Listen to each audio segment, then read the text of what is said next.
investasi utama manusia. Investasi utama manusia itu ternyata bukan berbentuk rumah. Investasi terbesar manusia itu ternyata bukan berbentuk halaman rumah yang rumputnya berwarna hijau. Investasi seorang manusia itu adalah ternyata doa anak yang soleh, tentang bagaimana kemudian kita memiliki anak-anak yang soleh. Maka faedah dari hadis ini yang pertama adalah jika manusia itu mati, maka seluruh amalnya terputus. Maka dari sini menunjukkan bahwa seorang muslim itu hendaknya memperbanyak amalan soleh sebelum kita meninggal dunia. Kemudian yang kedua adalah Allah Subhanahu wa taala menjadikan orang yang beriman itu spesial. Maka Allah itu banyak memberikan privilege-privilege yang besar untuk orang-orang yang beriman. Dan salah satunya adalah ketika kita telah meninggal, maka amal kita bisa terus berjalan dengan yang pertama sedekah jariah, ilmu yang dimanfaatkan, dan juga doa dari anak yang soleh. Kemudian yang ketiga, faedah hadis ini yakni adalah amalan yang masih terus mengalir pahalanya walaupun setelah meninggal dunia. Di antaranya yang pertama adalah sedekah jariah, yakni adalah seperti kita misalkan wakaf masjid, atau misalkan kita wakaf sumur. Maka ada sebuah hadis juga yang mengatakan salah satu wakaf yang terbaik itu adalah wakaf sumur atau wakaf air. Kemudian yang berikutnya adalah tentang ilmu yang bermanfaat. Dan tentunya ilmu yang bermanfaat ini identik dengan ilmu-ilmu syar'i. Tapi kalau memang posisi kita menjadi seorang guru misalkan, atau menjadi seorang dosen misalkan, maka ilmu-ilmu dunia pun juga bisa menjadi sebuah pewaris yang baik selama kita memiliki niat yang ikhlas. Lalu kemudian yang ketiga adalah anak yang soleh. Karena sesungguhnya Umi Abi yang dirahmati Allah, anak yang soleh itu adalah hasil dari kerja keras orang tuanya. Jadi anak itu tidak serta-merta dia akan menjadi orang yang soleh. Coba perhatikan, apakah anak Nabi Nuh alaihissalam dia kemudian mau nurut kepada Nabi Nuh, yakni adalah Kan'an? Tidak. Sampai dengan akhir hayatnya, bahkan Kan'an istilahnya berdebat dengan Nabi Nuh. Ketika Nabi Nuh mengatakan, silakan nak naik ke dalam perahuku karena hari ini sesungguhnya tidak ada tempat berlindung. Kemudian apa? Kan'an mengatakan apa? Eh, apa? eh, eh, Gimana ayatnya? Saya akan naik ke atas gunung ayah gitu kan. Artinya apa? Bahwa ternyata tidak ada sebuah kepastian bahwa orang tua yang soleh akan melahirkan anak yang soleh juga. Melainkan itu semua adalah kerja keras kita sebagai orang tua. Maka Islam sangat mendorong seseorang untuk memperhatikan pendidikan anak-anak kita mulai dari saat di dalam rahim, hingga nanti anak kita kemudian besar, kemudian kita tempatkan sekolah yang terbaik, kita tempatkan pada lingkungan rumah yang terbaik, karena itu merupakan bagian dari kerja keras kita sebagai orang tua. Karena sesungguhnya yang kita menginginkan dari wafatnya kita atau nanti kita telah tiada, bukan hanya sekedar rumah yang mewah, bukan hanya sekedar rumput yang hijau, tetapi yang kita inginkan adalah anak-anak yang senantiasa mendoakan kita di saat kita berada di alam kubur. Lalu kemudian Umi Abi yang dirahmati Allah, dalam Islam hubungan orang tua dengan anak tidak sebatas hubungan darah semata, melainkan berhubungan juga dengan keimanan dan ketakwaan kepada Allah. Nah, kita sangat memahami bahwa ternyata dalam Islam ini hubungan kita bukan hanya sekedar hubungan darah, bukan hanya sekedar hubungan tanggung jawab, bukan hanya sekedar hubungan saya ayah kamu, saya ibu kamu, bukan. Tetapi di situ ada hubungan keimanan dan ketakwaan. Banyak orang-orang yang memiliki anak, tapi orang tuanya, ibu dan bapaknya berlepas tangan. Banyak orang-orang yang berada pada, mohon maaf misalkan, ekonomi yang sedang diuji oleh Allah, tetapi hubungan keimanan dan ketakwaannya itu begitu kuat. Sehingga apa? Sehingga dengan makan ala kadarnya, dengan tidur ala kadarnya, maka membuat hati mereka merasa tenang, hati mereka merasa bahagia gitu kan. Maka kadang kita sering melihat kok orang-orang yang Allah berikan ujian keuangan gitu ya, mohon maaf, kok mereka terlihat happy-happy aja, terlihat wajahnya itu smiling face terus. Kenapa ya gitu? Karena kadang bisa jadi orang-orang yang diuji oleh Allah dengan keuangannya atau finansialnya, mereka adalah orang-orang yang senantiasa bersyukur, senantiasa bersabar, senantiasa qanaah. maka itulah yang termasuk bagian dari hubungan keimanan dan ketakwaan. Dengan kita beriman, dengan ibu beriman, dengan ayah beriman, maka insya Allah anak itu bisa melihat bagaimana ketika seorang ayah menghadapi misalkan tidak ada beras, maka ayah ternyata yang pertama kali adalah meminta doa kepada Allah atau melaksanakan sholat sunnah kepada Allah. Lalu kemudian dia bekerja. Berbeda dengan ada orang yang melihat orang tuanya ketika misalkan kompor gas habis, kemudian token listrik bunyi-bunyi kan, titit titit titit gitu. Kemudian ibunya teriak-teriak, ayah nggak dengar tuh token listrik mati misalkan gitu. Akhirnya apa? Akhirnya seorang anak belajar, oh kalau ada apa-apa seperti ibu aja lah teriak kepada ayah gitu.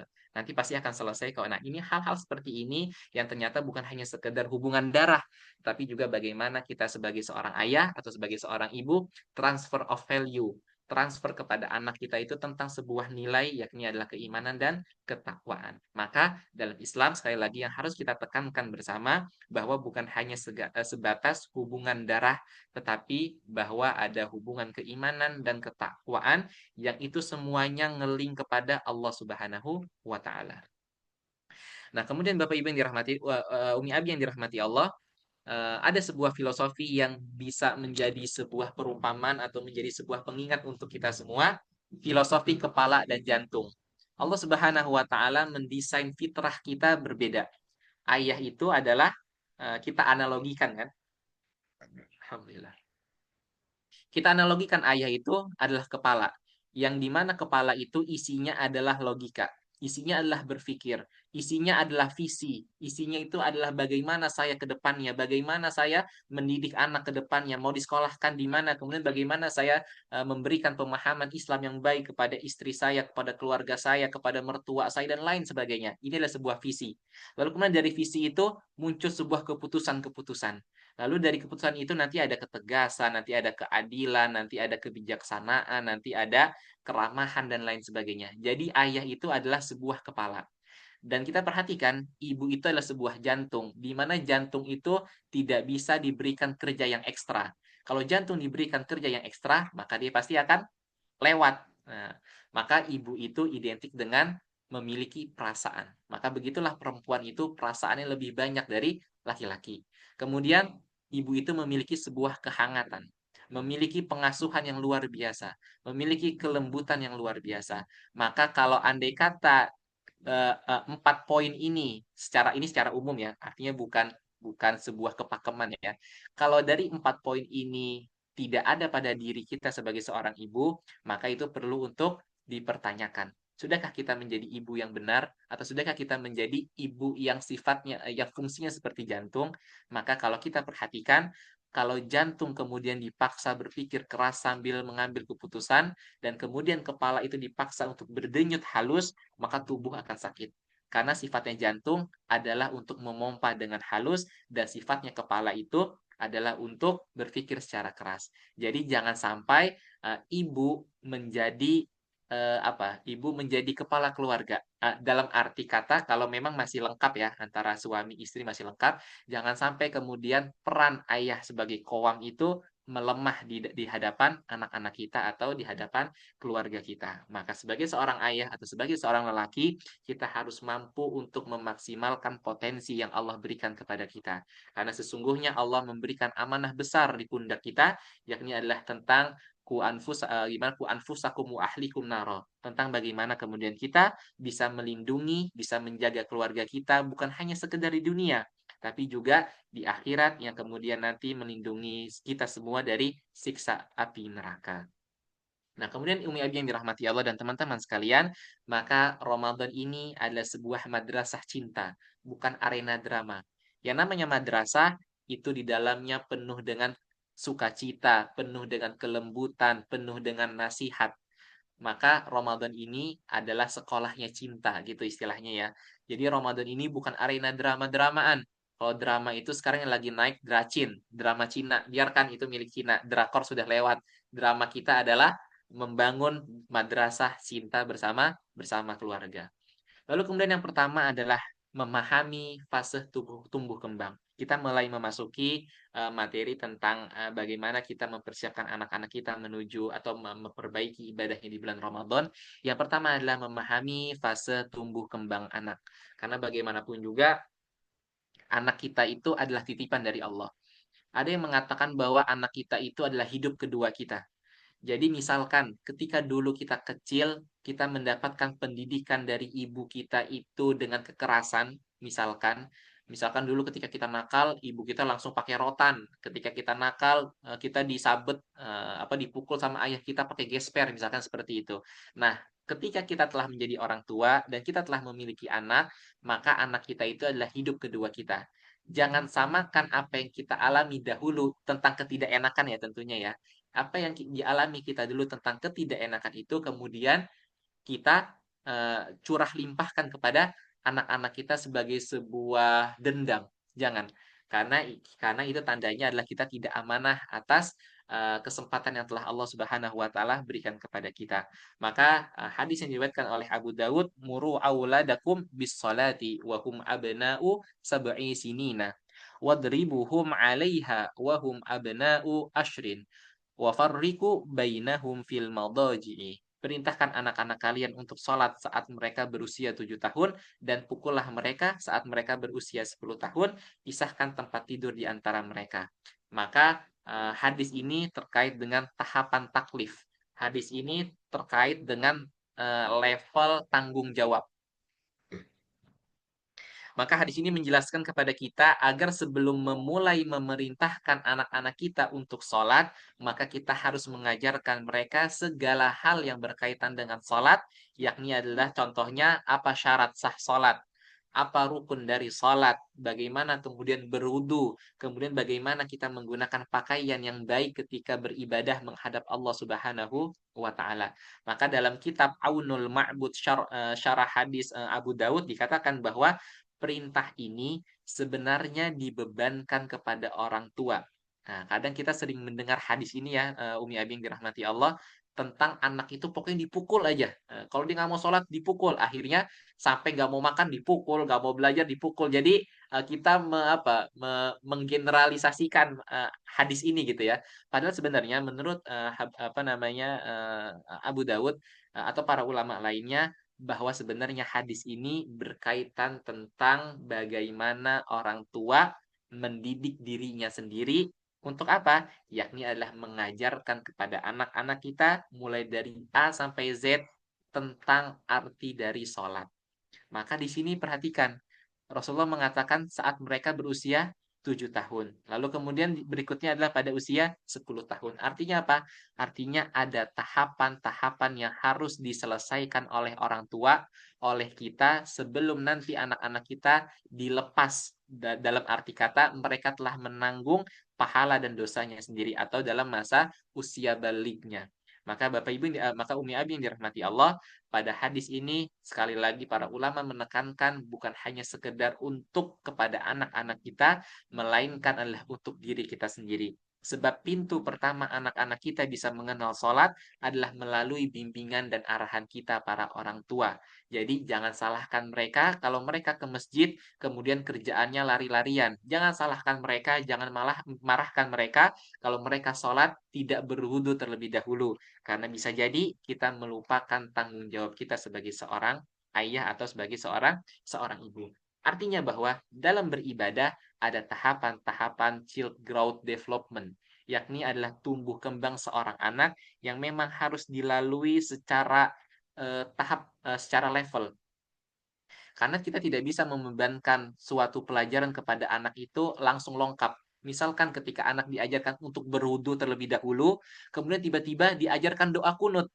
Nah, habis berwudu langsung diajarkan doa kunut. Itu bukan tahapan pendidikan yang benar, tetapi adalah diajarkan dulu untuk berwudu seperti apa, membasuh tangan itu dari mana sampai mana, kemudian bagaimana cara takbiratul ihram, lalu kemudian bagaimana cara bersedekap, cara duduk tasyahud awal, tasyahud akhir, apakah tatawuruk, apakah kemudian iftirash dan lain sebagainya. Hal-hal seperti itu dulu yang diajarkan. Jadi dalam pendidikan, dalam tarbiyah juga tidak bisa langsung langsung melengkap. Maka pada akhirnya atau pada ujung-ujungnya di sini adalah tentang bagaimana kita sebagai orang tua, sebagai umi, sebagai abi untuk memahami tumbuh kembang seorang anak.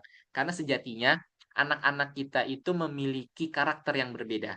Nah, memiliki karakter yang berbeda. Maka perhatikan dalam surat Yusuf atau dalam kisah Yusuf alaihissalam, yakni adalah orang tuanya Yakub.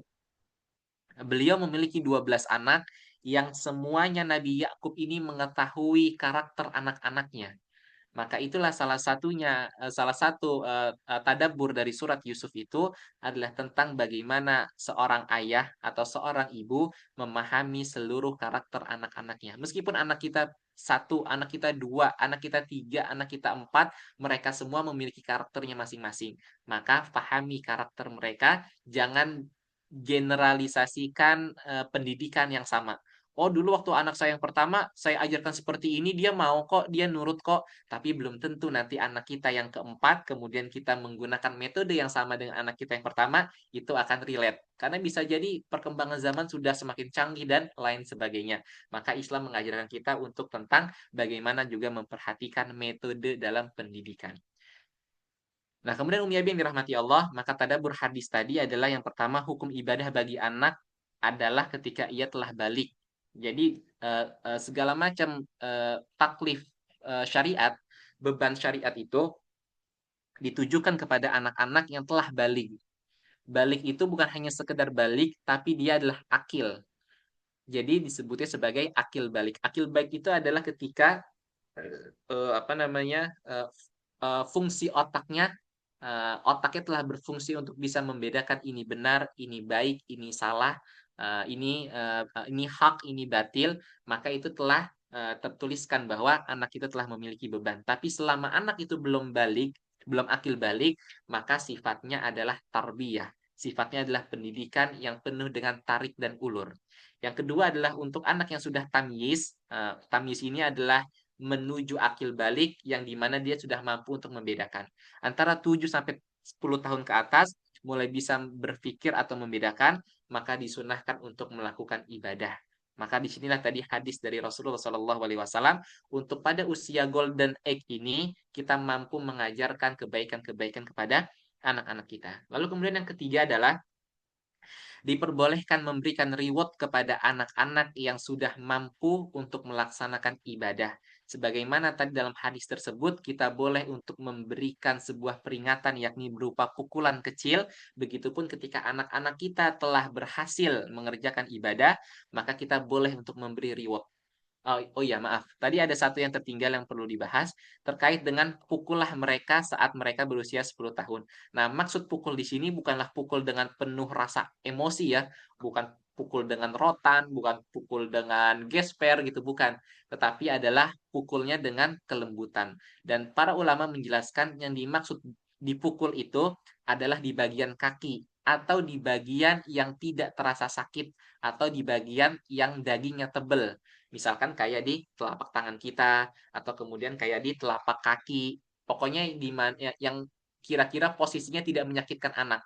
Jadi sifatnya bukan untuk menghukum, tapi memberikan peringatan, nak, kalau kamu tidak melaksanakan ibadah kalau sudah balik, maka nanti kamu mendapatkan hukuman dari Allah. Maka sebelum itu, nah, seperti inilah apa namanya peringatan-peringatannya gitu.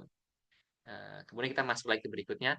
Yang ketiga adalah diperbolehkan yang memberikan reward sebagaimana tadi kita dibolehkannya memberikan peringatan kepada anak-anak kita. Lalu kemudian yang A adalah usia 3 sampai 6 tahun. Ini adalah masa-masa imitasi dan emosional. Inilah yang dinamakan juga fase perkenalan. Jadi usia 3 sampai 6 tahun itu adalah fase di mana anak-anak itu imitasi, mengikuti tingkah laku orang tuanya, mengikuti tingkah laku YouTubernya, kalau suka nonton YouTube, mengikuti tingkah laku teman-teman sebayanya. Maka ketika usia ini fokus kita adalah tentang vibe Ramadan. Karena masih berada pada fase praoperasional, jangan paksa untuk menahan lapar, tapi kenalkan nikmat sahur dan berbuka. Maka untuk mengajarkan anak-anak kita tentang berpuasa, maka jangan kita paksa untuk, nak, yang namanya puasa itu menahan lapar ya. Jangan seperti itu. Tapi kenalkan tentang nikmatnya sahur. Nah, besok sahur misalkan Uma mau buat pizza mie, nak. Besok sahur Uma mau buat pancake nak. Besok kamu ikut sahur ya gitu. Artinya apa? Kita memberikan kabar gembira atau membahagiakan anak-anak kita. Kemudian saat berbuka, nak, besok ayah mau belikan pizza nak, misalkan seperti itu. Artinya apa? Kita memberikan kabar gembira kepada anak-anak kita. Agar apa? Agar anak-anak kita itu tidak terdistract tentang bahwa puasa itu artinya lapar gitu. Sehingga membuat dia trauma, tidak, tapi justru kita kenalkan Ramadan itu sebagai sebuah kenikmatan atau sebagai sebuah ajang kebersamaan. Maka karakteristik pada usia 3 sampai 6 tahun ini, mereka itu yang pertama adalah berpikir konkret. Kemudian yang kedua adalah banyak meniru orang tua. Yang ketiga adalah belum mampu menahan lapar lama. Meskipun mereka bisa menahan lapar, bisa berpuasa mungkin sampai jam 10, sampai jam 12, itu nggak apa-apa. Karena memang disitulah tahap tarbiyah mereka. Jangan kita mengatakan, ya masa begitu doang kamu nggak kuat sih, kalah tuh sama tetangga sebelah. Jangan. Itu justru akan menyakiti perasaan hati kita dan menyakiti perasaan anak kita dan melukai mereka. Kemudian yang berikutnya adalah emosi mereka itu masih turun dan naik. Maka disinilah kepandaian orang tua itu untuk bernegosiasi dengan anak-anak kita. Nah, kemudian bagaimana pendekatannya? Yang pertama adalah pengenalan bukan beban kewajiban. Jadi ini adalah masa-masa di mana kita memperkenalkan Ramadan, di dalamnya ada tarawih, di dalamnya ada berpuasa, di dalamnya ada berinfak, di dalamnya ada bersodakoh, di dalamnya ada memaafkan. Maka ini tahap pengenalan. Jangan dijadikan Ramadan itu sebagai momok yang menakutkan. Lalu kemudian yang kedua adalah puasa sebagai permainan bermakna. Jadi bisa kita membuat permainan-permainan yang bermakna untuk anak-anak kita agar memotivasi mereka. Misalkan memberikan reward, nak, kalau kamu hari ini misalkan bisa sampai jam 12 aja, bertahap. Kalau kamu bisa jam 10, nak, nanti Uma belikan es krim, misalkan seperti itu. Nanti kalau besok kamu sampai jam 12, Uma belikan apa, coklat dan lain sebagainya. Artinya dijadikan Ramadan itu puasa yang menyenangkan. Lalu kemudian yang berikutnya adalah fokus pada rasa bangga, bukan target jam. Jadi kita bisa menggunakan apa namanya, level kebermaknaan, atau kita bisa menggunakan fokus pada rasa bangga. Tinggal kita nanti melihat karakteristik anak-anak kita yang mana nih. Apakah dia bisa menggunakan target kebermaknaan atau menggunakan target fraud, karena banyak anak-anak itu yang dia mau untuk apa namanya, disanjung. Hmm. Maka ini tinggal bagaimana kita sebagai orang tua memahami karakter anak-anak kita. Ketika anak kita misalkan puasa, kemudian lapar jam 9, ya sudah, kalau memang kita tidak bisa bernego tentang target jam, maka ya sudah nak, nggak apa-apa, buka deh. Uma bangga deh sama kamu, udah bisa menahan lapar misalkan 3 jam, 4 jam. Besok mudah-mudahan kamu bisa naikin lagi ya, supaya Uma makin bangga, supaya Abi makin bangga gitu ya. Nanti kita mampu untuk memainkan narasi-narasi itu kepada anak-anak kita. Lalu kemudian yang berikutnya, sebagaimana Ali ibn Abi Thalib mengatakan, bermainlah dengan anakmu selama 7 tahun pertama. Jadi memang Abi Umi yang dirahmati Allah, bahwa fase-fase 0 sampai 7 tahun lah ya maksimal ya, itu adalah fase-fase di mana kita memang dianjurkan untuk senantiasa dekat dengan anak-anak kita. Bermain dengan anak-anak kita dengan berbagai macam permainan-permainan, dengan berbagai macam storytelling yang membuat hati anak kita tergugah. Lalu kemudian yang berikutnya adalah usia 7 sampai 9 tahun. Ini yang dimaksud dengan fase latihan, di mana sudah menggunakan konsep pembiasaan dan disiplin. Maka memulai ibadah secara bertahap dengan memberitahukan manfaat yang didapatkan dalam setiap ibadah. Maka dalam fase ini karakteristik seorang anak itu adalah mereka sudah memahami aturan, mereka sudah bisa memahami kalimat-kalimat langsung maupun tidak langsung dari orang tuanya. Kemudian yang berikutnya adalah karakter mereka adalah orang-orang yang ingin selalu diapresiasi atau disanjung. Maka ini yang harus senantiasa keluar dari lisan kita. Maka Abi Umi yang dirahmati Allah, ayah atau kita sebagai orang tua harus pandai atau banyak menyimpan kalimat-kalimat gombal atau kalimat-kalimat apa namanya, apresiasi. Nah, karena apa? Karena anak-anak kita usia 7 sampai 9 tahun itu, mereka itu sangat senang diapresiasi. Meskipun itu kecil.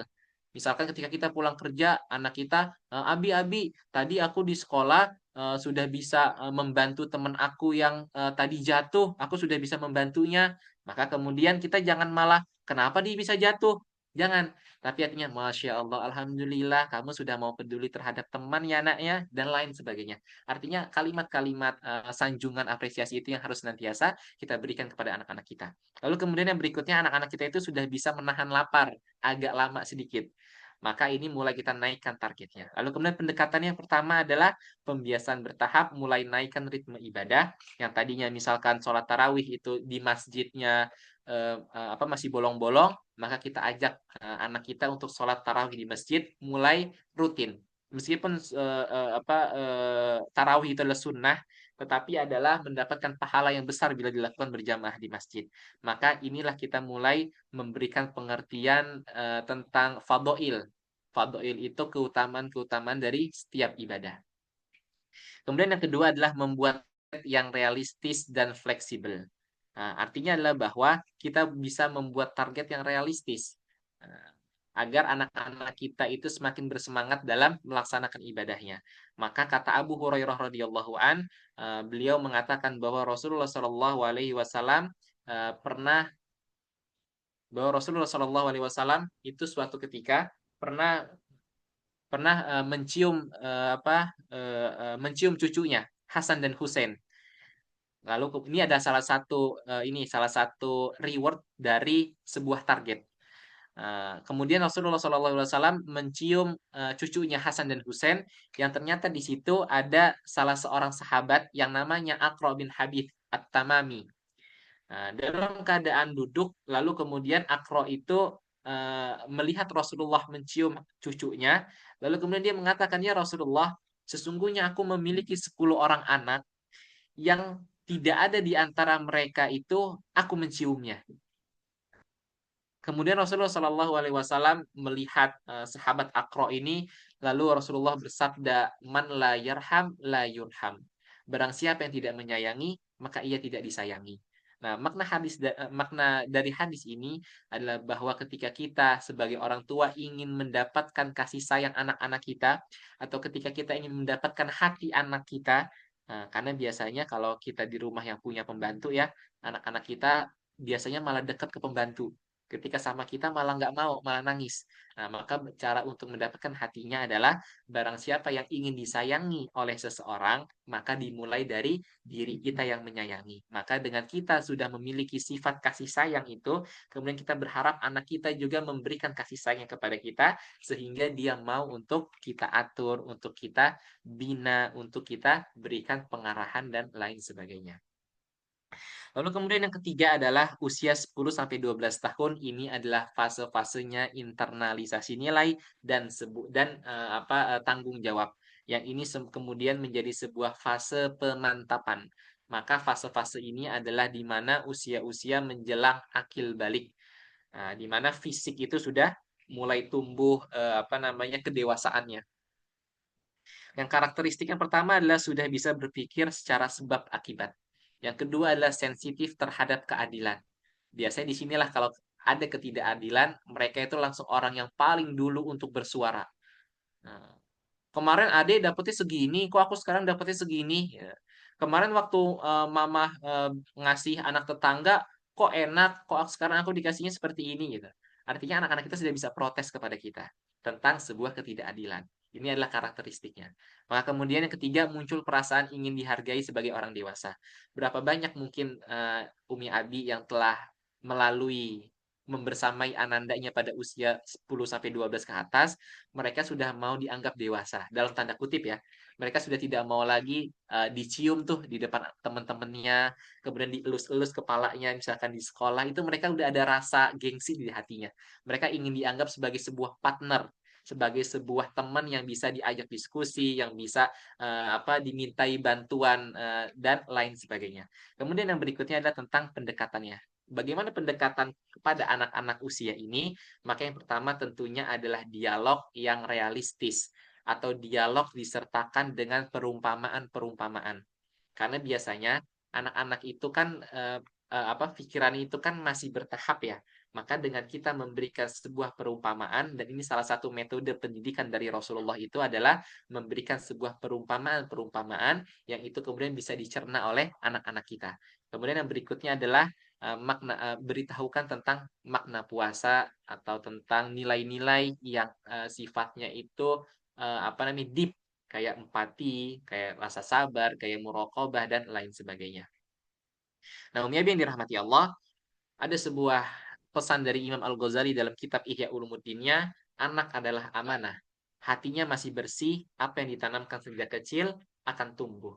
Jadi Umi Abi yang dirahmati Allah, teman-teman sekalian yang belum Allah Subhanahu wa taala saat ini berikan pendamping, mudah-mudahan nanti di waktu yang akan datang Allah berikan pendamping dan amanah yang luar biasa berupa anak, maka yang harus kita pahami bahwa anak-anak kita itu hatinya masih bersih.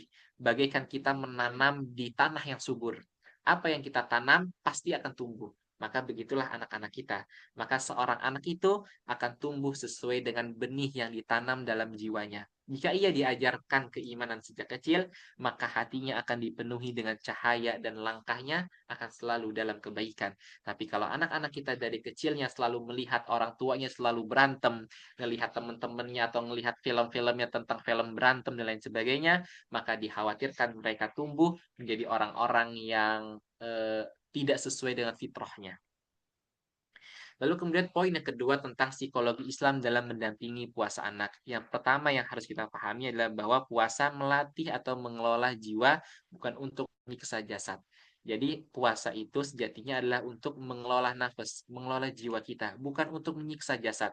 Maka dalam Islam, jasad, akal, dan ruh itu harus selaras. Kalau ia tidak selaras, maka itu bisa menzolimi tubuh kita. Maka puasa yang merusak fisik dan emosi anak ini bukanlah sebuah pendidikan. Jadi kalau kita memaksa anak kita untuk terus berpuasa sampai dengan nanti waktu berbukanya normal, misalkan maghrib, sekitar 12 jam, 13 jam, kemudian anak kita kemudian sudah mengatakan, Umi saya tidak kuat, Abi saya tidak kuat, maka jangan dipaksakan. Karena itu bukan sebuah pendidikan, tapi itu adalah sebuah kezaliman.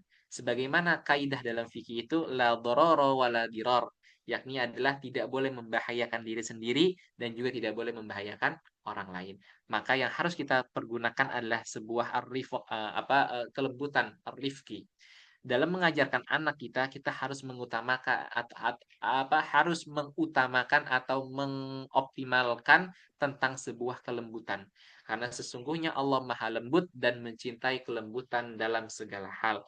Allah saja Maha Lembut, kita yang ciptaannya masa tidak mau menggunakan sifat kelembutan yang Allah Subhanahu wa taala miliki. Maka salah satu sarana tazkiyatun nufus itu adalah kita berkarakter atau bersikap sesuai dengan sikapnya Allah. Itu nanti berada pada tahapan eh, apa eh, yang disampaikan oleh Sayyid Hawa dalam kitabnya Minhajul Qasidin kalau tidak salah ya. Oh, Ibnu Qudamah dalam kitabnya Minhajul Qasidin. Nah, kemudian Umi Abi dirahmati Allah, bagaimana kemudian kita mampu mendampingi puasa anak-anak kita? Maka yang pertama yang harus kita tanamkan adalah positive reinforcement, yakni adalah penguatan positif, yakni adalah fokus pada usaha, mohon maaf, fokus pada usaha, bukan fokus pada durasi. Kemudian puji mereka karena berhasil bangun sahur, bukan memarahi mereka karena tidak bangun sahur. Meskipun siangnya mereka belum kuat untuk berpuasa, tetapi pujian, apresiasi, dan sanjungan itu perlu untuk kita berikan sebagai sebuah hal yang positif. Kemudian yang berikutnya adalah validasi emosi. Jika anak mengeluh lapar, jangan katakan baru segini aja masa nggak kuat. Nah, meskipun kita mungkin maksudnya bercanda atau ketika kita menyampaikan itu dengan wajah yang tersenyum, tetapi secara tidak langsung anak menganggap itu sebagai sebuah cemoohan, sebagai sebuah bullying gitu ya. Maka jangan sampai kita mengeluarkan kalimat-kalimat yang kiranya membuat anak kita itu merasa tersakiti. maka gunakan bahasa-bahasa yang baik. Maka yang berikutnya adalah gunakan teknik active listening, yakni adalah Bunda tahu kok kamu lapar, itu pasti nggak nyaman. Abang hebat loh, udah berusaha sabar dan kuat sampai jam segini. Bisa nggak misalkan ditambah lagi bang 1 jam gitu. Artinya tetap ada negosiasi, tapi negosiasi dalam taraf yang normal. Dalam taraf yang sifatnya hanya sebagai pengujian, bukan memaksa. Maka itu salah satu teknik active listening pada anak-anak kita. Lalu kemudian yang ketiga adalah kesiapan fisik, emosional, dan spiritual anak dalam menjalani puasa. Seperti apa sih? Yang pertama adalah kesiapan fisik. Yang pertama yang harus kita perhatikan adalah tentang berat badan anak kita sudah ideal atau belum. Kalau berat badan anak kita telah ideal, atau dalam tanda kutip mereka dalam tumbuh kembangnya sudah baik, maka ini boleh kita persiapkan untuk melakukan puasa. Kita tidak boleh hindari wasting, yakni adalah kondisi berat badan tidak sesuai dengan tinggi tubuh akibat kurang gizi. Maka mudah-mudahan, walhamdulillah ya, orang tua zaman sekarang ini sudah aware terhadap gizi kepada anak-anaknya. Maka yang perlu kita perhatikan adalah tentang berat badannya ya. Kemudian yang berikutnya adalah tidak ada penyakit kronis yang membuat yang menaut pada anak. Jadi kita harus memastikan bahwa anak kita tidak memiliki penyakit kronis yang apabila diajarkan untuk berpuasa ternyata menyebabkan anak kita semakin parah penyakit kronisnya.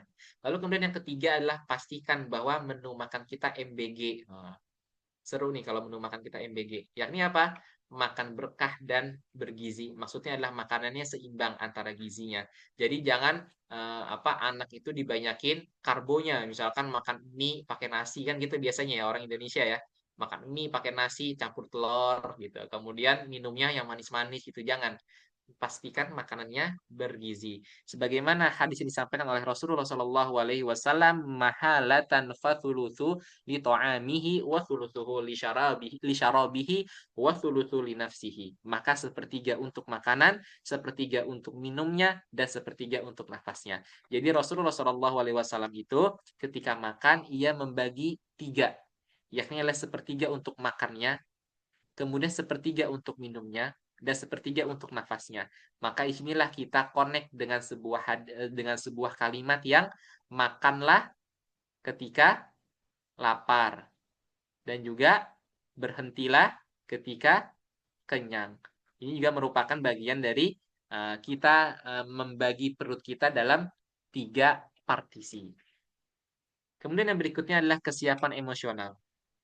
Tanda anak siap secara emosional untuk belajar puasa. Yang pertama adalah saat lapar, ia mengeluh tapi masih bisa diajak untuk berbicara. Maka ini tanda anak kita telah siap. Apa sih yang dimaksud dengan kesiapan emosional? Maka kesiapan emosional itu yang pertama adalah ia mampu mengenali perasaannya. Baik rasa lapar, baik rasa lelah, baik rasa kesal, rasa geram dan lain sebagainya. Artinya adalah bahwa anak telah mengenali perasaannya. Lalu kemudian yang berikutnya adalah anak itu mengungkapkannya dengan cara yang wajar dan benar. Nah, ini tanda anak telah siap. Kemudian yang berikutnya adalah mengelola emosi tanpa melukai diri sendiri atau orang lain. Karena berapa banyak anak-anak ternyata ketika dia emosi, dia maunya atau yang dilakukannya adalah melukai dirinya sendiri atau justru melukai orang lain. Maka kalau hal seperti ini biasanya ada anak berkebutuhan khusus gitu ya. Makanya ketika anak-anak kita telah siap secara fisik, secara mental, secara emosional, maka ketika dia memiliki atau ketidakenakan emosi pada dirinya, dia tidak melukai dirinya atau tidak melukai orang lain. Maka dalam Islam ini berkaitan dengan kemampuan mengendalikan jiwa secara bertahap. Maka inilah yang pertama tanda anak telah siap secara emosional itu berbicara ketika lapar. Kemudian yang kedua adalah bisa menunggu walaupun sebentar saat keinginannya itu tertunda, tidak melampiaskan emosi dengan agresif berlebihan. Jadi ada sebagian anak yang ketika keinginannya tidak tercapai, dia langsung tantrumnya luar biasa. Tapi ada anak yang ketika keinginannya belum tercapai, maka tantrumnya biasa-biasa aja. Masih bisa dinegosiasi. Maka ini merupakan salah satu anak kita telah memiliki emosional yang baik. Kemudian yang berikutnya adalah mau mencoba walaupun belum sempurna. Artinya kemauan dan kemampuan dia untuk berusaha itu ada. Dan itu yang harus kita nilai. Meskipun belum sempurna, tidak apa-apa. Kemudian yang berikutnya adalah merasa bangga ketika diapresiasi. Ketika kita memberikan apresiasi, ya Allah, nah, Masya Allah, Abang, hari ini puasanya full ya. Abi bangga sama Abang, Uma juga bangga sama Abang. Kemudian dia memberikan reaksi yang luar biasa. Iya, Abi, makasih ya. Uma, makasih ya. Dan lain sebagainya. Itu menandakan bahwa anak itu telah memiliki kematangan emosional. Dia bisa merasakan emosi yang diberikan orang lain kepadanya. Maka tanda siap itu bukan berarti tidak rewel, tetapi rewelnya masih bisa didampingi. Ini tanda siap secara normal. Lalu kemudian ternyata dalam pendidikan orang tua kepada anak ada kesalahan orang tua yang ternyata mampu merusak kesiapan emosional anak-anak kita. Yang pertama adalah ketika anak kita marah, maka kita langsung menganggapnya kamu kurang beriman, nak. Wah, itu udah bahaya tuh kalau kita mampu memvonis seperti itu ya. Semoga tidak ada di sini ya. Kemudian yang kedua adalah membandingkan dengan anak orang lain. Wah, ini nih, kadang ini orang-orang terdahulu ya. Orang-orang terdahulu tuh sering membanding-bandingkan. Kamu nih beda banget sih sama anak tetangga. Anak tetangga tuh sekali diomongin paham, kamu berkali-kali nggak paham gitu. Nah, ini sudah tidak boleh lagi. Artinya apa? Itu bisa merusak psikologi anak, bisa merusak mental anak, bisa merusak emosional anak yang nanti akan berdampak pada usia-usia dewasanya. Lalu kemudian yang berikutnya adalah mengancam dengan dosa atau neraka. Ya Allah, anak-anak itu eh, belum masanya diancam dengan dosa atau neraka. Karena mereka aja pahala aja belum tentu tahu. Tiba-tiba kita udah ngomong dosa dan neraka. Kemudian misalkan begini, nak, kalau kamu meninggalkan sholat, maka tempatnya di neraka, nak. Neraka itu begini, nah.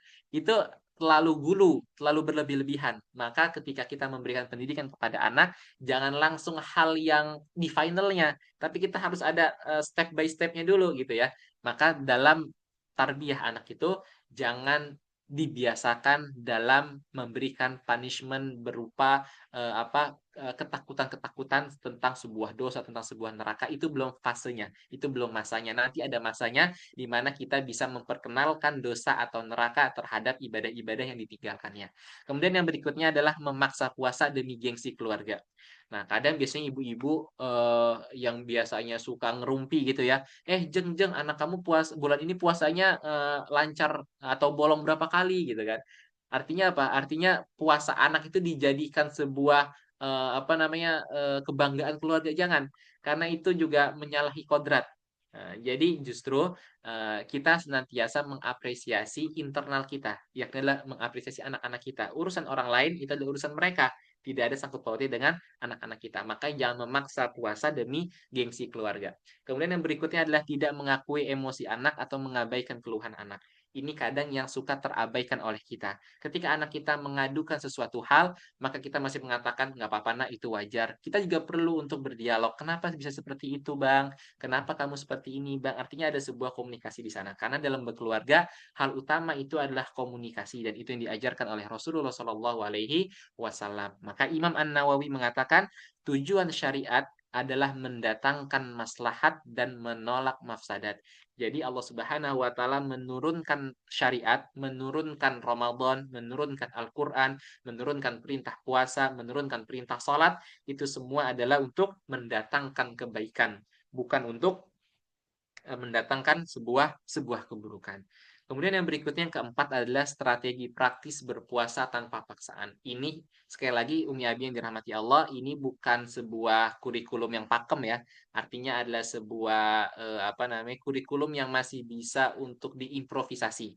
Nah, yang pertama adalah gunakan reward edukatif. Mungkin saya rasa juga Umi Abi sekarang sudah semakin melek teknologi lah ya. Kita tinggal cari doang di TikTok, kita cari di Instagram, bahkan kita tanya ke ChatGPT, mungkin semua hal berkaitan dengan bagaimana strategi berpuasa itu bisa kita dapati. Tapi ini saya sebagai sebuah pengingat untuk kita bersama. Yang pertama kita bisa menggunakan reward edukatif. Misalkan dulu saya waktu masih kecil, saya masih ingat banget. Waktu saya masih kecil itu orang tua saya itu membuatkan mutabah yaumiyah. Di print aja, di print, kemudian tanggal 1 puasa, sholat duha, sholat sholat subuh di masjid, sahur, sholat duha, berinfak, baca Quran. Nanti pas di akhir, pas mau tidur itu nih kita checklist. Oh, hari ini aku puasanya full. Oh, hari ini aku sholat tarawih full di masjid. Hari ini aku sahur bersama dan lain sebagainya. Itu nanti kemudian pas sudah full, misalkan kita mengisi sampai akhir, saya dapat dapat hadiah. Nah, ini yang bisa nanti dipraktekkan juga oleh ayah ibu, oleh Umi Abi di rumah, atau kita juga bisa menggunakan reward edukatif. Misalkan kita memberikan setiap hari itu ada 5 bintang, atau misalnya kita menyiapkan sehari itu terserah ada berapa bintang, yang kemudian kita bisa membuat di tembok kita itu stiker-stiker. Kalau hari ini misalkan anak itu bisa membaca Al-Quran 5 ayat, kita kasih 2 bintang. Kalau misalkan hari ini anak kita bisa membantu misalkan menyapu, kita kasih 3 bintang. Artinya apa? Setiap dia melakukan kebaikan, itu bisa kita kasih kasih bintang. Nanti yang kalau sudah 5 bintang, nanti kemudian dia bisa memilih atau merequest menu berbukanya. Kalau 10 bintang, nanti misalkan bisa diceritakan atau bisa dibelikan buku cerita. Atau kemudian misalkan 20 bintang, nanti bisa outing kecil atau nanti bukber di luar bersama keluarga. Artinya apa? Ini adalah bagaimana rekayasa kita atau bagaimana kreativitas kita sebagai seorang ayah dan sebagai seorang ibu untuk membuat puasa anak-anak kita itu tanpa paksaan. Kemudian yang kedua adalah distraksi kreatif, yakni adalah crafting Ramadan, membuat hiasan ketupat, ketupan ini ketupat maksudnya, ketupat mewarnai poster doa dan lain-lain. Dulu juga saya waktu masih kecil itu setiap masuk bulan Ramadan, yang pertama itu kita menghias lampu-lampu. Jadi depan rumah itu kita kasih lampu-lampu yang kelap-kelip. Nah, itu adalah tugas anak sama anaknya sama ayahnya. Saya sama ayah saya dulu kayak begitu. Bikin lampu kelap-kelip, kemudian di living room itu kita tempelin. Kan sekarang banyak tuh ya di toko buku gitu kan, tempelan-tempelan puasa dan lain sebagainya. Artinya apa? Kita membuat situasi, kita membuat lingkungan kita itu benar-benar siap untuk menerima Ramadan. Kemudian yang kedua storytelling. Maka dari storytelling ini kita bisa memasukkan kisah-kisah yang inspiratif. Kita bisa memasukkan kisah Nabi, kita bisa memasukkan pahlawan Islam tentang fokusnya di keberanian, fokusnya di tanggung jawab, fokusnya di masa mudanya. Maka ketika kita ingin memberikan kisah-kisah Nabi, maka kisah-kisah Nabi pada usia-usia muda. Bagaimana Nabi Muhammad muda, kemudian bagaimana Umar muda, kemudian bagaimana para sahabat muda, dan lain sebagainya untuk menunjukkan bahwa kesetaraan level antara anak kita dengan orang-orang yang kita ceritakan. Kemudian yang berikutnya adalah bisa kita ajarkan dia untuk koilulah, yakni adalah tidur siang yang berfungsi untuk membuat refreshing anak-anak itu agar mereka tidak merasa lelah untuk menghadapi sisa hari. Nah, karena ini juga merupakan salah satu sunnah yang diajarkan oleh Rasulullah Shallallahu Alaihi Wasallam. Mohon maaf Kak Sofi, waktu kita berapa lama lagi ya?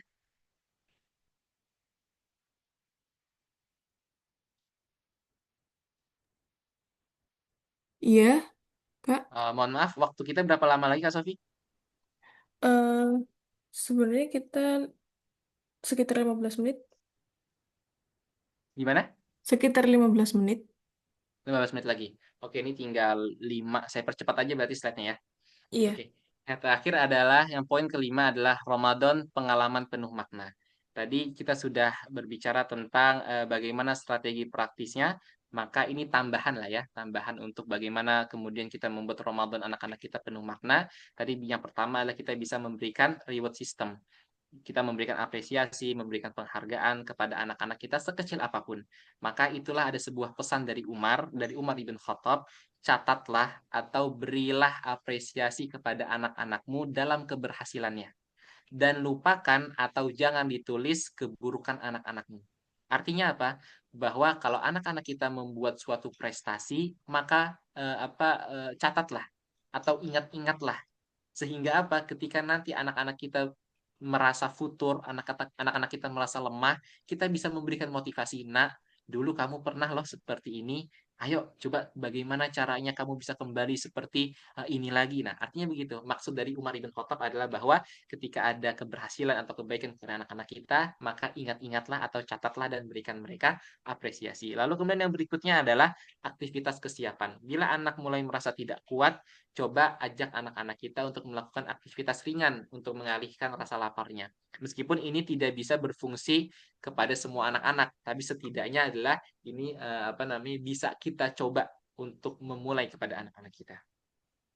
Lalu kemudian yang berikutnya adalah dikenalkan secara bertahap. Maka puasa itu dikenalkannya secara bertahap melalui waktu tertentu. Maka ketika anak-anak kita sudah mulai berpuasa, misalkan 3 sampai 6 tahun nggak apa-apa. Misalkan setiap sejam dia berpuasa, sejam lagi dia boleh minum. Sejam lagi puasa, sejam lagi dia boleh minum, nggak apa-apa. Karena itu bagian dari memperkenalkan secara bertahap. Kemudian yang berikutnya adalah lingkungan yang mendukung. Maka ciptakan suasana Ramadan yang menyenangkan dan hindari memaksa jika anak kita merasa sakit atau merasa tidak mampu. Maka ini juga kita harus bagaimana mampu memahami kondisi anak-anak kita. Nah, Umi Abi yang dirahmati Allah, didiklah anak-anakmu dengan cinta dan hikmah. Karena merekalah kelak yang akan melanjutkan doa-doa untukmu saat engkau tiada. Sebagaimana Nabi Ibrahim alaihissalam berdoa dalam surat As-Saffat ayat ke-100, Rabbi habli minas salihin. Ya Allah, ya Tuhanku, anugerahkanlah kepadaku keturunan yang termasuk orang-orang yang saleh. Orang-orang yang saleh itu adalah orang-orang yang mampu mendoakan kita orang tuanya yang telah wafat. Misalkan kita telah wafat, maka anak-anak kita mampu untuk mendoakan kita dengan doa-doa ampunan dan doa-doa kebaikan. Maka didiklah anak-anak kita mulai dari saat ini dengan penuh cinta dan penuh hikmah agar mereka akan menjadi orang-orang yang senantiasa memberikan kita kebaikan meskipun kita telah tiada. Dan yang terakhir adalah output dari Ramadan ini yang pertama adalah tujuan dari mengajarkan puasa kepada anak-anak kita bukan hanya sekedar lulus menahan lapar, tapi juga sarana pembentukan syahsiah, yakni adalah sebuah karakter. Yang pertama adalah karakter sabar, melatih impuls kontrol atau menunda keinginan. Maka manusia itu kadang sangat sulit untuk melakukan impuls kontrol, sangat sulit untuk bisa menahan sesuatu keinginan. Maka Ramadan itu dihadirkan oleh Allah untuk kita bisa meredam keinginan kita. Bukan hanya untuk anak kecil, tapi untuk kita yang dewasa. Kemudian juga tentang empati, merasakan penderitaan orang-orang yang berkekurangan. Yang ketiga adalah kejujuran. Puasa adalah ibadah yang rahasia antara hamba dan khalik. Jangan sampai kita mengejar puasa fisik anak-anak, tapi justru merusak ruh dan kecintaan mereka kepada syariat karena trauma terhadap saat. Sekali lagi bahwa anak-anak kita belum saatnya secara wajib ya, belum diwajibkan untuk benar-benar melaksanakan ibadah-ibadah dengan sempurna karena anak-anak kita ada tahapan-tahapannya. Lalu kemudian yang terakhir Umi Abi yang dirahmati Allah, bunga yang mekar hari ini bukan yang baru ditanam kemarin sore. Orang-orang yang hebat yang kita lihat hari ini bukan mereka yang baru menerpa badai kemarin sore, mulailah dari saat ini kita menanam agar kelak bisa mekar pada waktunya.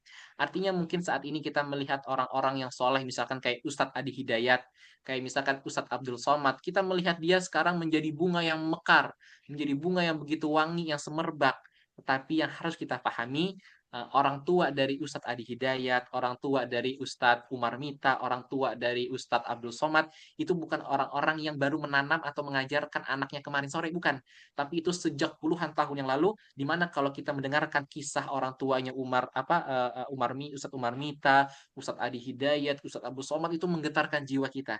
Artinya apa? Bahwa ketika kita ingin menjadikan kelak nanti anak-anak kita menjadi bunga yang mekar pada waktunya dengan wangi yang begitu indah, maka mulailah menanam pada saat ini. Karena sesungguhnya orang-orang yang berhasil di kemudian hari, mereka semua adalah ditanam sejak puluhan tahun yang lalu. Maka mereka pasti akan mekar pada waktunya. Dan ini yang harus kita pahami secara bersama-sama. Demikian mungkin singkat meskipun di waktu saya sudah 1 jam 6 menit, tetapi mudah-mudahan dengan menjadi dukunnya kita di sini, duduk dengan tekunnya kita di sini, Allah Subhanahu wa taala melimpahkan karunia kepada kita, memberikan kita keistiqomahan dalam beramal soleh. Demikian kurang lebihnya mohon maaf. Saya kembalikan kepada Kak Sofi. Assalamualaikum warahmatullahi wabarakatuh.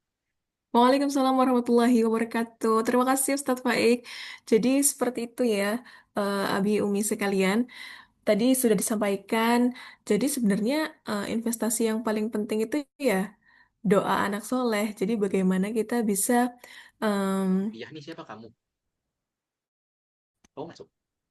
jadi bagaimana kita bisa membuat anak kita itu tumbuh menjadi anak yang solih dan soleha. Nah, em, lalu tadi memahami tumbuh ke tumbuh kembang anak. Eh, Kalau misalkan puasa itu sebenarnya bertahap gitu. Terus kalau misalkan umur 7 tahun itu kita udah bisa ngapain aja, anak itu udah bisa ngapain aja sih, udah bisa niru, udah bisa, eh, jadi apapun yang kita lakukan tuh mereka bisa aware gitu ya. Terus kalau misalkan udah di umur 10 tahun, kita boleh pukul-pukul itu yang kayak gimana sih? Tadi kan udah dibilang kalau misalkan ya kalau pukul itu yang dengan kasih sayang begitu ya. Di bagian yang memang tidak akan bisa menimbulkan rasa sakit. Lalu yang kedua, eh tentang reward, dikasih reward. Kalau misalkan sudah puasa 2 jam, 3 jam, dikasih reward supaya anaknya juga merasa, oh ya berarti apa yang aku lakukan sudah bagus, begitu. Lalu selanjutnya ada distraksi permainan. Kalau misalkan temen anak-anaknya udah bosen, coba dikasih permainan-permainan yang memang bisa mendistraksi anak-anak supaya nggak terlalu musingin pikir lapar, jadi bisa fokus lagi ke puasanya. Dan yang nggak kalah penting juga lingkungan yang mendukung ya Ustadz. Jadi bagaimana orang tua bisa mengkondisikan kalau puasa itu sebenarnya menyenangkan, tidak sampai membebani mereka begitu. Karena tujuan puasa sendiri bukan hanya menahan lapar gitu ya Ustadz, tapi juga melatih sabar, melatih empati dan juga kejujuran. Nah, tadi sih kalau misalkan eh, kata-katanya dari Ustadz Faik tuh karena ya yang didik anakmu untuk melanjutkan doa-doamu tuh gimana ya Ustadz ya? Saya nangkepnya kayak gitu. Anak yang soleh itu nggak lahir kemarin sore, tapi dari didikan berpuluh-puluh tahun lamanya. Nah, eh, Umi Abi sekalian, kalau misalkan ada yang mau bertanya, monggo silahkan kita bisa raise hand, atau mungkin kalau misalkan malu-malu bisa ditulis di kolom chat, nanti biar eh, dijawab sama Ustadz Faik, gitu ya Ustadz. Iya, boleh silakan.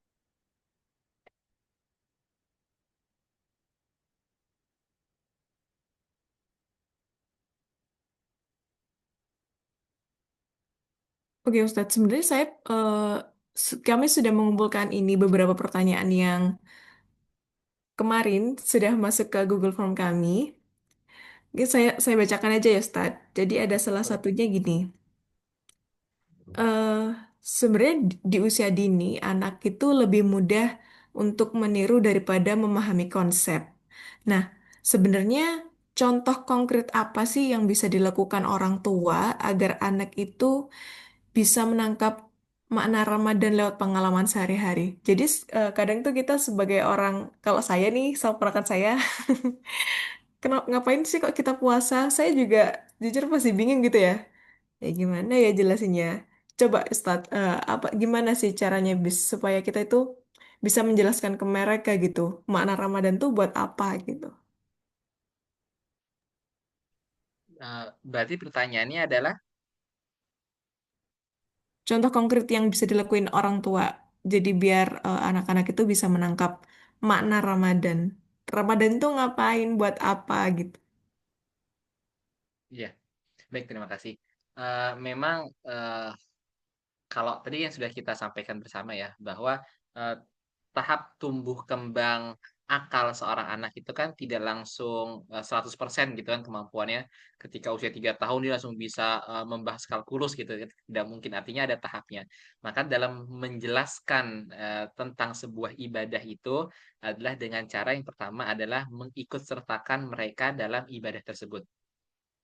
Misalkan ketika anak itu eh, misalkan ketika anak itu belum atau saat ini kita misalkan belum masuk ke bulan Ramadan, maka kita bisa menceritakan atau bisa memberitahu tentang apa itu bulan Ramadan.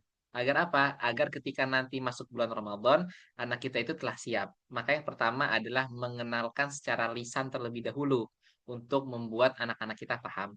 Lalu kemudian bisa kita sampaikan, nak, 3 bulan lagi kita akan memasuki bulan Ramadan ya. Bulan Ramadan itu di dalamnya ada puasa. Puasa itu menahan haus dan lapar. Makna puasa kan menahan haus dan lapar kan dari terbit apa dari fajar sampai dengan dari waktu subuh sampai dengan waktu maghrib kan gitu secara istilah secara bahasanya. Lalu kemudian ketika nanti kita masuk ke bulan Ramadan, maka anak kita itu kita ikut sertakan dalam aktivitas ibadah. Agar apa? Agar ilmu yang secara literal itu sudah kita sampaikan, anak kita itu memahami dan merasakannya.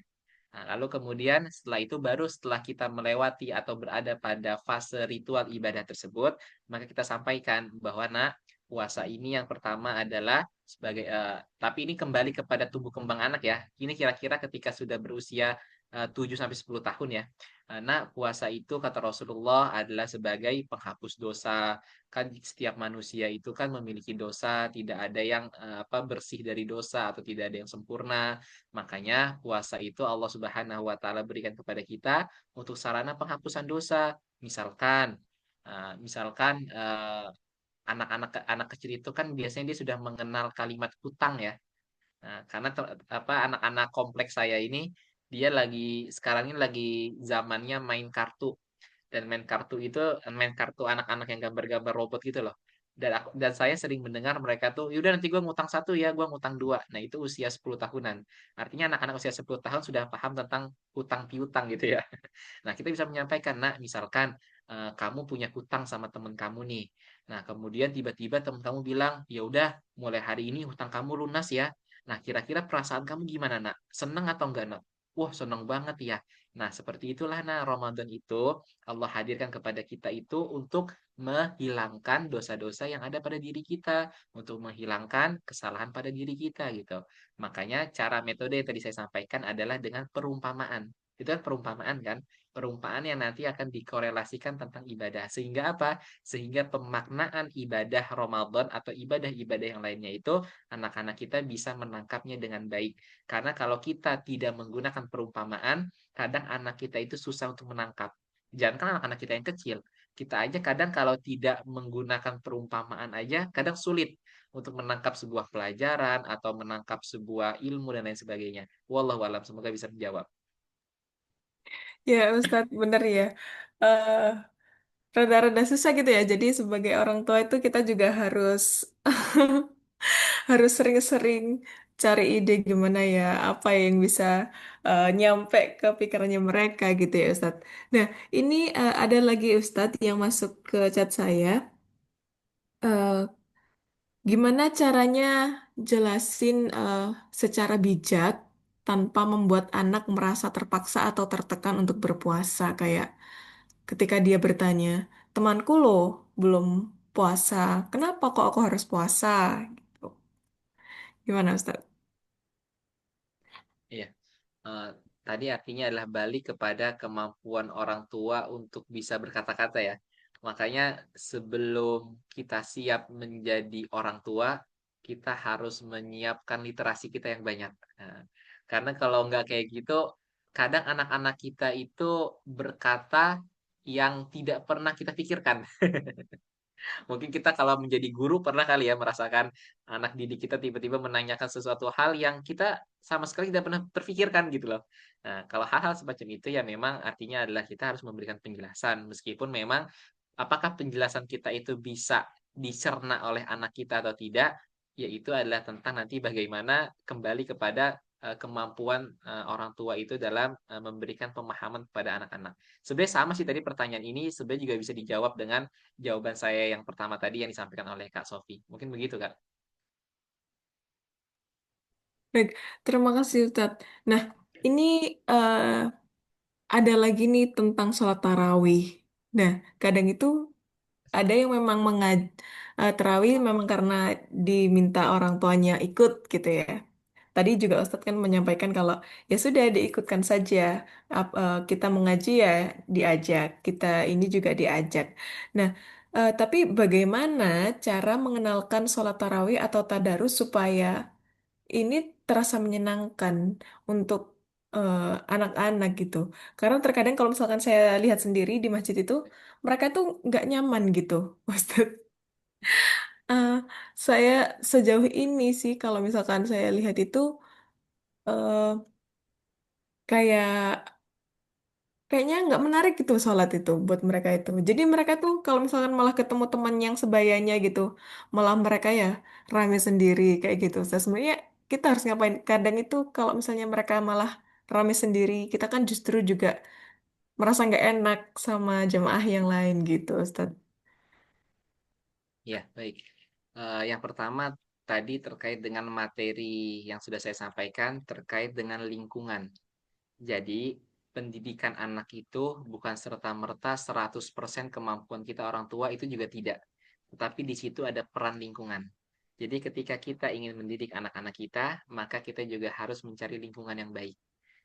Kayak misalkan di lingkungan saya, di perumahan saya itu dari sudah lama lah sejak perumahan ini berdiri. Jadi DKM masjidnya itu membuat program tarawih anak. Jadi Hmm. setiap hari Kamis, tahun lalu itu setiap hari Kamis, Kamis atau Sabtu saya lupa. Antara Kamis atau Sabtu itu di masjid dikhususkan untuk anak-anak. Nah, jadi nanti mungkin boleh nih apa Umi Abi yang mungkin di sini sering aktif di masjid bisa memberikan usul kepada pengurus masjid gitu ya. Karena bagaimanapun juga pendidikan anak itu bukan serta-merta 100% orang tua ya, tapi ada kontribusi lingkungan di sana. Nah, kemudian setiap Kamis atau Sabtu itu full untuk anak-anak. Jadi mulai dari imam itu anak-anak, mulai dari doa itu anak-anak, yang kultum itu anak-anak. Kemudian setelah itu dikasih snack lah, dikasih snack, dikasih makan-makan dan hadiah. Nah, alhamdulillah dengan konsep seperti ini, dengan program ini, anak-anak itu mulai muncul kemandirian dan tanggung jawabnya dalam ibadah sholat. Karena memang benar kata Kak Sofi tadi, kadang ketika anak-anak itu sudah bertemu dengan teman-teman sebayanya, maka dia itu akan asik sendiri, entah lari-larian, entah main gadget dan lain sebagainya. Maka selain kita memberikan pemahaman yang baik kepada anak kita, nah kalau nanti di masjid ada teman kamu yang misalkan ngajak main, maka kamu jangan ikut-ikutan ya, karena nanti kalau kamu sholatnya sempurna, nanti sampai rumah misalkan Abi kasih hadiah atau Uma kasih hadiah gitu. Artinya kita juga tetap harus memprotek anak kita dengan reward, dengan peringatan, dengan nasihat, lalu kemudian kita juga menempatkan anak-anak kita pada lingkungan-lingkungan yang baik. Kenapa? Karena ini kita ada satu hal yang ingin saya sampaikan bahwa kita sebagai seorang ayah, sebagai seorang ibu itu jangan sampai kehilangan sense of wonder. Jangan sampai kita kehilangan rasa takjub kita kepada anak. Kalau kita sebagai ayah, sebagai ibu itu kehilangan rasa takjub kita kepada anak-anak kita atas berbagai macam prestasi-prestasi amal atau prestasi-prestasi kebaikan yang mereka lakukan, itu akan membuat anak kita merasa down dan lain sebagainya. Maka tadi yang pertama adalah tetap kita memberikan nasihat, tetap kita memberikan reward, tetap kita memberikan peringatan. Kemudian yang kedua adalah kita tempatkan anak-anak kita pada lingkungan-lingkungan yang terbaik. Kalau memang di lingkungan kita, misalkan di komplek kita belum bisa seperti itu, ya sudahlah, coba nggak apa-apa lah. Misalkan beberapa hari kita sholat di masjid atau di komplek yang memang ramah anak, masjid ramah anak atau RT ramah anak itu silahkan. Karena pendidikan anak tadi masuk ke dalam kerja keras orang tua. Wallahu a'lam. Iya Ustadz, kalau tadi Ustadz bilang kayak gitu, saya baru pertama kali ini dengar ada program kayak gitu, dan itu menurut saya bisa membantu anak-anak sekali untuk eh, betah gitu ya, terawih di masjid karena merasa, oh iya ya, ternyata teman-teman aku ini banyak juga ya yang melakukan ini gitu. Iya, soalnya di ini kan di RT saya itu kita sama-sama mendeklarasi RT ramah anak. Masya Nah, jadi Allah. memang anak itu sudah kita libatkan baik dalam ibadah, baik dalam lingkungan gitu. Dan alhamdulillah merupakan salah satu mendapatkan penghargaan juga dari wali kota di Depok ini, kan saya tinggal di Depok, mendapatkan penghargaan Hmm, dari wali kota Depok, alhamdulillah. keren ini Ustadz, ini kayaknya bisa saya coba ini untuk di lingkungan di sini supaya ketularan solehanya, soleh-solehanya ya Ustadz. Ustadz, ada satu pertanyaan lagi ini. Eh, adakah teladan dari Rasulullah dalam memperlakukan anak-anak saat ibadah yang bisa kita contoh agar suasana Ramadan di rumah terasa hangat dan penuh kasih? Ya kadang itu kadang nggak sempat keluar di rumah aja. Nih gimana Ustadz? Maaf Kak, tadi gimana Kak? Teladan? adakah teladan dari Rasulullah dalam memperlakukan anak-anak saat ibadah yang bisa kita contoh agar suasana Ramadan di rumah itu tetap terasa hangat dan penuh kasih gitu. Baik. Eh, ada satu hadis Rasulullah. Ini hadisnya sifatnya general ya, tapi bisa kita tarik benang merahnya tentang bagaimana sikap Rasulullah. Suatu ketika Rasulullah sedang sholat, kemudian Rasulullah menjadi imam, tentunya Rasulullah menjadi imam. Kemudian di saf belakang Rasulullah itu mendengar seorang anak yang menangis. Mungkin kita pernah mendengar hadis ini, mendengar seorang anak yang terus menangis. Maka kemudian Rasulullah yang biasanya menggunakan ayat-ayat panjang dalam sholatnya, maka Rasulullah saat itu mempersingkat ayatnya dan mempercepat sholatnya. Kemudian setelah itu agar apa? Agar anak yang nangis ini bisa segera digendong atau apa namanya orang tuanya bisa mengayominya. Maknanya apa dari hadis ini? Yakni maknanya adalah bahwa Rasulullah Shallallahu Alaihi Wasallam sebagai seorang pemimpin sekalipun, sebagai seorang yang dikagumi oleh seluruh manusia yang beragam Islam, misalkan sampai dengan hari ini, Rasulullah masih memperhatikan bagaimana kondisi spiritual dan emosional anak-anak. Meskipun anak itu bukan anak Rasulullah. Artinya kepedulian Rasulullah terhadap anak itu sangat tinggi. Itu yang pertama. Tentang Rasulullah ketika sholat ada anak yang menangis. Lalu kemudian juga ketika Rasulullah dalam kondisi sholat, ketika sedang bersujud, kemudian cucunya Hasan dan Husain, ini juga sebuah hadis yang sahih, au kama fi maknal hadis, yakni kemudian cucunya itu Hasan dan Husain itu naik kuda-kudaan, naik kuda-kudaan di punggungnya Rasulullah Shallallahu Alaihi Wasallam sampai begitu lama. Bahkan sampai ada salah seorang sahabat yang mengira bahwa ada sebuah wahyu yang turun kepada Rasulullah ketika sujud. Maka ketika itu sujudnya lama banget. Ketika selesai, maka sahabat mengatakan, "Ya Rasulullah, apakah tadi saat sujud ada wahyu yang turun kepadamu?" Kemudian Rasulullah mengatakan, "Tidak. Sesungguhnya tadi Hasan dan Husainlah yang sedang bermain-main di pundakku." Nah, apa makna dari hadis ini yang bisa kita ambil dari hadis ini? Yakni adalah bahwa Rasulullah Shallallahu Alaihi Wasallam itu sebagai seorang lelaki, sebagai seorang ayah, sebagai seorang kepala keluarga tidak otoriter terhadap anaknya. Jadi anak-anak itu memang fasenya fase bermain.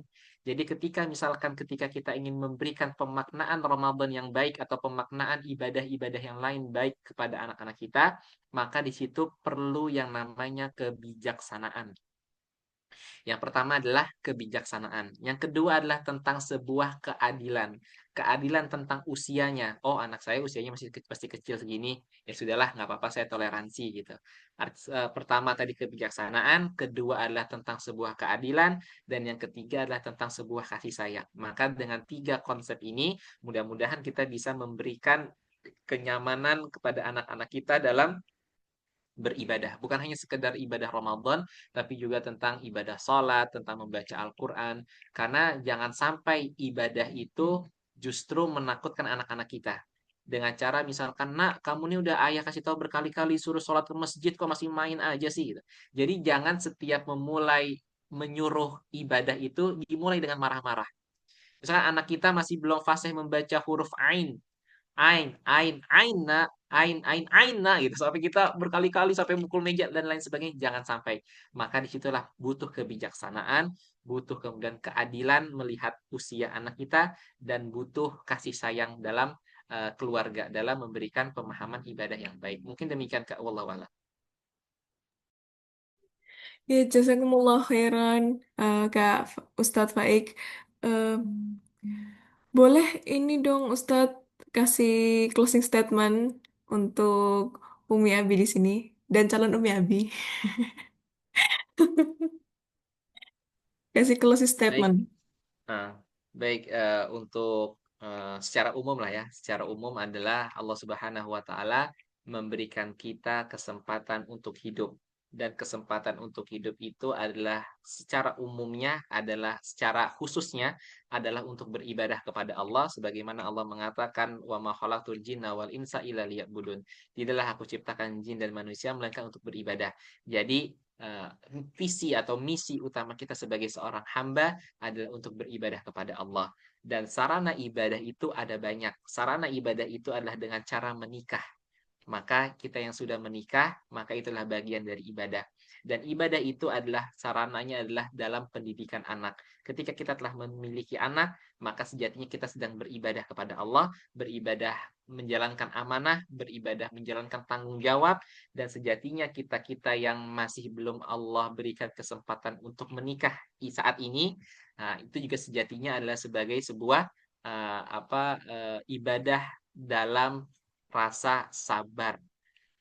Artinya secara umum bahwa setiap kita seorang hamba, baik itu yang sudah menikah maupun yang belum menikah, kita seorang anak atau kita seorang orang tua, yang harus pertama kita miliki adalah hati yang sabar, pikiran yang luas, dan hati yang lapang, pikiran yang luas, dan sabar yang tidak terbatas. Karena dengan 3 elemen ini kita bisa menjalani ibadah yang Allah Subhanahu wa taala berikan kepada kita dengan baik insya Allah. Mungkin demikian pengingatnya. Dan yang terakhir adalah mari sama-sama kita memasuki bulan suci Ramadan dengan hati yang bersih, dengan pikiran yang luas dan pemahaman agama yang baik. Mudah-mudahan tahun ini adalah Ramadan terbaik dalam hidup kita, yang insya Allah nanti ketika kita berjumpa dengan Allah, Allah memanggil kita dengan kalimat yang indah, irji'i ila rabbiki radiyatan mardiyah fadkhuli fi ibadi wadkhuli jannati. Mungkin demikian, kurang lebihnya mohon maaf. Assalamualaikum warahmatullahi wabarakatuh. Waalaikumsalam warahmatullahi wabarakatuh. Terima kasih banyak Ustadz Faik atas materinya tadi. Terus sudah menjawab segala pertanyaan-pertanyaan dari calon Umi Abi dan juga Umi Abi di sini. Mohon maaf kalau misalkan tadi ada salah kata ataupun ada yang kurang berkenan di hati, baik untuk Ustadz Faik dan juga teman dan juga Umi Abi yang lain. Oh ya, izin mengingatkan, jadi besok insya Allah kita akan ada kelas lagi, satu lagi, bersama narasumber kita yang lainnya. Ustadz, kalau misalkan mau join, monggo Ustadz. Insya Allah, insya Allah. Sebelum, sebelum itu, kita akan tutup dengan istighfar dan juga doa kafaratul majelis. Astagfirullahaladzim, astagfirullahaladzim, astagfirullahaladzim. Subhanakallahumma wa bihamdika asyhadu an la ilaha illa Asyhadu anta an la ilaha astaghfiruka wa atubu illallah. ilaik. Subhanarabbika Astaghfirullah rabbil wa izzati amma atubu ilaik. yasifun. Wassalamu ala mursalin. Baik, saya Sofi selaku moderator di webinar kali ini pamit undur diri. Mohon maaf bila ada salah kata ataupun perbuatan yang kurang berkenan di hati. Sampai jumpa di kelas besok malam. Wassalamualaikum warahmatullahi wabarakatuh. Waalaikumsalam warahmatullahi wabarakatuh. Terima kasih منهم atas أن امشوا materinya. واصبروا على Ya, izin ya. Nggih, terima kasih Ustadz. Sama-sama. كان شيء يراد ما سمعنا بهذا في الملة الآخرة إن هذا إلا اختلاق أأنزل عليه الذكر من بيننا بل هم في شك من ذكري بل لما يذوقوا عذاب أم عندهم خزائن رحمة ربك العزيز الوهاب أم لهم ملك السماوات والأرض وما بينهما فليرتقوا في الأسباب